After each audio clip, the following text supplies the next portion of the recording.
Kendall Jenner of body பில்டிங்னு அழைக்கப்படுற Vladislava Galagan Mike தர்ஸ்டனுக்கு ஒரு பேட்டி கொடுத்திருக்காங்க.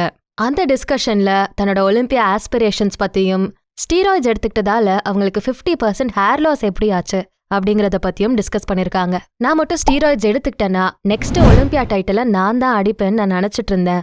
ஆனா அது நடக்கல அப்படின்னு விளாடிஸ்லாவா கேலகன் சொல்றாங்க. இவங்க ரீசெண்டா ஒரு இன்ஃப்ளூயன்சர் ஆனதுக்கு அப்புறமா ஒரு ஓபன் புக்காவே மாறிட்டாங்கன்னு சொல்லணும். இப்படிதான் மைக் தர்ஸ்டனோட ஒரு பாட்காஸ்ட்ல வந்த இவங்க ஸ்டீராய்ட்ஸை பத்தியும் ஒலிம்பியா வின் பண்ற மாதிரி பிசிக் அவங்க ஏத்தனதை பத்தியும் அதோட சைடு எஃபெக்ட்ஸை பத்தியும் நிறையவே பேசிருக்காங்க. ஃபிட்னஸ் அண்ட் பாடி பில்டிங் கம்யூனிட்டில ஒரு வைரலான ஃபேமாவே அவங்க மாறிட்டாங்க. இவங்களுக்கு ஒரு சூப்பர் ஸ்டார் ஸ்டேட்டஸ் இருக்குன்னே சொல்லணும். பயங்கர ஸ்ட்ரென்த் இருக்கு அவங்களோட பிசிக், இருந்தாலுமே ஃபெமினிட்டியா அவங்க விடாம இருக்காங்க. இதன் காரணமாவே அவங்க மாசத்துக்கு $10,000 மேல ஒன்லி ஃபேன்ஸ்லயே அவங்க சம்பாதிக்கிறாங்க. இவங்க 16 வயசுலயே இந்த பாடி பில்டிங் சீன்குள்ள வந்துட்டாங்க.